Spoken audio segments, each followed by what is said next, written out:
आमच्या भागातली निवडणूक ही माझ्या दृष्टीने जरी नवीन असली तरी भाजपचे आमदार, आमच्या युतीचे आमदार आणि त्यांनी जी प्रयत्नांची पराकाष्ठा केलेली आहे त्याचा परिणाम असा झालेला आहे की माझा राजकारणातला जन्म हा 4-5 दिवसाचा असताना जे काही छापून आणि बाहेर बोललं जातं विरोधकांकडनं, याचाच अर्थ माझ्या उमेदवारीचा त्यांनी धसका घेतला आहे एवढं मात्र मी अनुमान काढू शकतो। आज उमेदवारी अर्ज भरल्यानंतर मला भरण्याच्या अगोदर लोकांचा जो प्रतिसाद मिळाला तो पाहून माझ्या वकिली व्यवसायातही एवढा प्रतिसाद मला मिळाला नव्हता। आज माझ्याबरोबर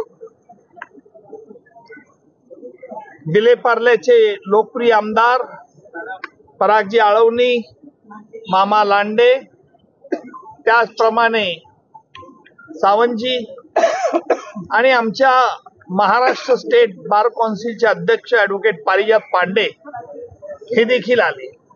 ते महाराष्ट्रातील संपूर्ण वकील संघटनेला याचा आनंद झालेला आहे हे सकृतदर्शनी स्पष्ट होत आहे। सर, एमआयएमने सुद्धा इथं अर्ज दाखल केलेला आहे। हा अर्ज दाखल होणं तुमच्या पथ्यावर पडेल असं तुम्हाला वाटतं का? माझा अर्ज भरण्या अगोदर जी मिरवणूक निघाली होती, या मिरवणुकीत दस्तूर खुद्द उपमुख्यमंत्री फडणवीस साहेब हे स्वतः या मिरवणुकीत हजर झाले होते आणि अर्ज भरल्यानंतर देखील मुख्यमंत्री एकनाथजी शिंदे हे स्वतः इथे आले होते। दोघांनी मला शुभेच्छा व्यक्त केल्या। सर बघायचं तर वडट्टीवार यांच्याकडनं आरोप होताना पाहायला मिळतात आणि थेटपणे ते तुमच्यावर आरोप करता आहेत की कसं अजमल कसाब याला कशी बिर्याणी मिळाली आहे ते खोटं बोललात किंवा मग इतर जे आरोप होताना बघायला मिळत आहेत, कशा प्रकारे बघताय या आरोपांकडे?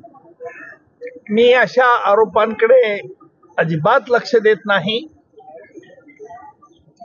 ही जनता 20 मेला या आरोपांना चोख उत्तर देईल, कारण अशा आरोपांना उत्तर देऊन माझी शक्ती खर्च करायची नाही।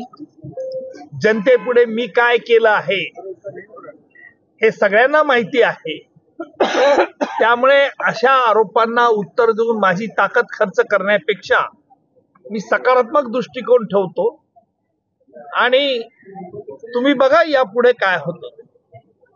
सर तुमच्या समोर मुरलेल्या उमेदवार आहेत राजकारणात मुरलेल्या, तर तुम्हाला ते निवडणूक जड जाणार नाही का?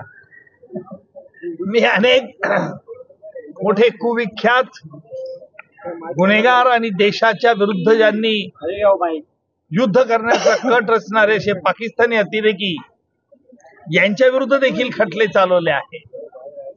माझ्या विरोधात कोण उभं राहतं हे माझ्या दृष्टिकोनातून फारसं महत्व नाही।